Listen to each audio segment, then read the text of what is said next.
Assalamualaikum warahmatullahi wabarakatuh. Perkenalkan, nama saya Rian Fazira. Saya dari program Asisten Perawat. Di sini saya akan membahas tentang gizi masyarakat.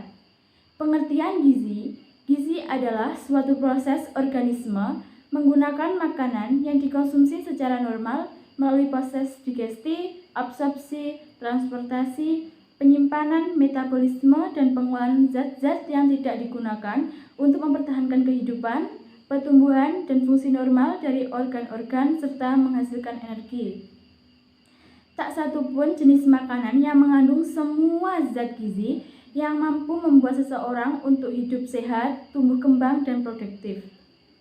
Makanan-makanan yang beraneka ragamlah yang sangat bermanfaat bagi kesehatan, yaitu makanan yang mengandung unsur-unsur zat gizi yang diperlukan tubuh, baik kualitas maupun kuantitasnya. Adapun sumber-sumber makanan bergizi. Makanan bergizi adalah makanan yang cukup kualitasnya dan kuantitasnya, serta mengandung unsur yang dibutuhkan tubuh dalam jumlah yang sesuai dengan kebutuhan. Makanan yang sehat adalah makanan yang mengandung semua zat gizi, zat yang dibutuhkan ataupun diperlukan oleh tubuh, diantaranya karbohidrat, protein, vitamin, dan mineral. Karbohidrat diperlukan tubuh sebagai sumber tenaga dalam melakukan kegiatan. Sumber makanan yang mengandung karbohidrat diantaranya ada nasi, jagung, kue, roti, ubi, dan kentang. Protein merupakan zat makanan yang berfungsi untuk membangun tubuh dan membaikkan jaringan dari sel yang rusak. Adapun juga lemak. Lemak berfungsi sebagai sumber tenaga dan energi dan sebagai cadangan makanan. Lemak dibagi menjadi dua macam, yaitu lemak hewani dan lemak nabati. Contoh lemak hewani yaitu seperti daging, minyak ikan, telur, dan mentega. Dan juga lemak nabati, yaitu meliputi kelapa, kacang tanah, dan margarin. Vitamin. Vitamin merupakan zat yang berguna untuk tubuh, contohnya vitamin A, vitamin B, vitamin C, dan lain-lainnya. Dan yang terakhir, yaitu mineral. Mineral sebagai asupan kalsium yang sangat penting untuk kepadatan pada tulang, serta mencegah resiko fraktur dan osteoporosis. Gizi dalam kesehatan masyarakat.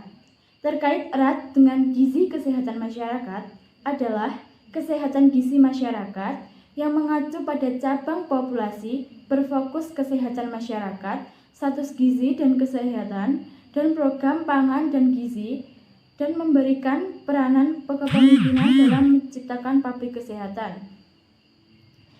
Adapun definisi status gizi.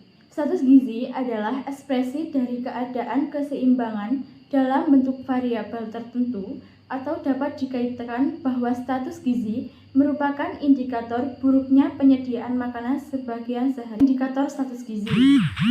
Indikator status gizi yaitu tanda-tanda yang dapat memberikan gambaran tentang keadaan keseimbangan antara asupan dan kebutuhan zat gizi oleh tubuh. Indikator zat gizi umumnya secara langsung dapat terlihat dari kondisi fisik atau kondisi luar seseorang. Contohnya, perubahan fisik, ukuran badan, berat badan, tinggi badan, dan lain sebagainya. Yang mempengaruhi status gizi. Status gizi memiliki dua faktor, yaitu faktor eksternal dan faktor internal. Faktor eksternal meliputi pendapatan, pekerjaan, pendidikan, dan budaya. Faktor internal. Faktor internal meliputi usia, kondisi fisik, infeksi, dan religi. Akibat salah gizi. Gizi salah satu merupakan sebab penting yang berhubungan dengan tingginya angka kematian di antara orang dewasa meskipun tidak terlalu mencolok bila dibandingkan dengan angka kematian di antara anak-anak yang masih muda. Dampak negatif yang ditimbulkan oleh gizi yang salah satu ialah melemah daya tahan terhadap penyakit yang biasanya tidak mematikan. Adapun tujuan pengaturan makanan untuk meningkatkan kadar gizi, yaitu kebutuhan energi dan zat gizi ditentukan menurut umur, berat badan, jenis kelamin, dan aktivitas. Susunan menu keimbangan yang berasal dari beraneka seragam bahan makanan, vitamin, dan mineral sesuai dengan kebutuhan. Menu disesuaikan dengan pola makan. Macam-macam status gizi ada dua, yaitu penilaian status gizi secara langsung dan penilaian status gizi secara tidak langsung. Penilaian status gizi secara langsung antara lain 1. Antropometri, yaitu ukuran tubuh manusia yang digunakan untuk melihat ketidakseimbangan asupan protein dan energi. Yang kedua, klinis, metode yang penting untuk menilai status gizi masyarakat untuk survei klinis secara cepat.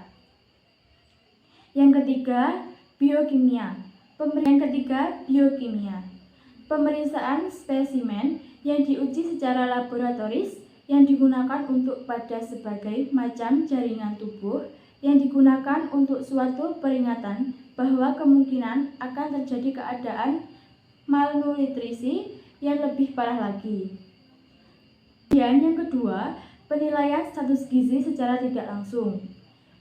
Survei konsumsi makanan, metode penentuan status gizi secara tidak langsung dengan melihat jumlah dan jenis gizi yang dikonsumsi. Ya, itulah pembahasan dari saya tentang gizi masyarakat. Terima kasih dan jangan lupa like, comment, and subscribe. Bye-bye.